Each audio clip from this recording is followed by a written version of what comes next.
Negging is a red flag that you should never overlook. And I'm not talking about playful roasting. I'm talking about a deliberate attempt to make you feel bad about yourself, to undermine your self-esteem and to control you and to cause you to seek the other person's approval. This is hurtful and it's not funny. It is a sign of very bad things to come.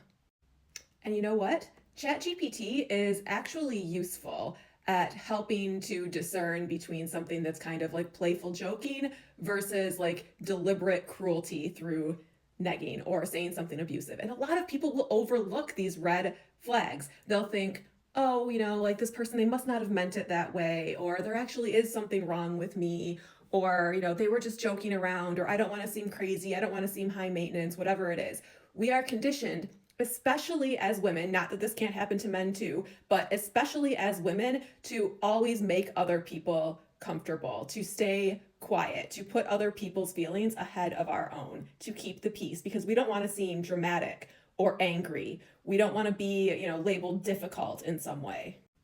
Now, the way to use ChatGPT with this is to start a new conversation with it and just type in exactly what the person who you suspect is negging you said to you.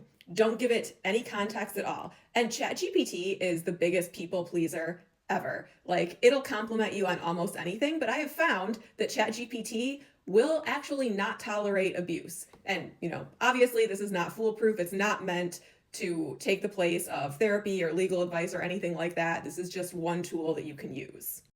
Now I'm going to use an example of something that a guy said to me a long time ago, rather than using like a client example or something like that, but I think that this is perfect. So this guy said to me, "You look like a model past your prime." Now look at what happens when I said that to ChatGPT.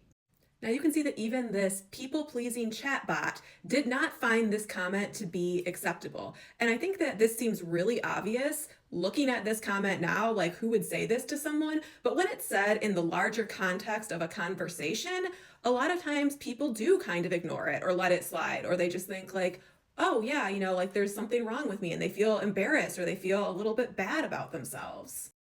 The red flags aren't always subtle. Sometimes they are glaringly obvious, and we feel so bad about ourselves that we choose to ignore them.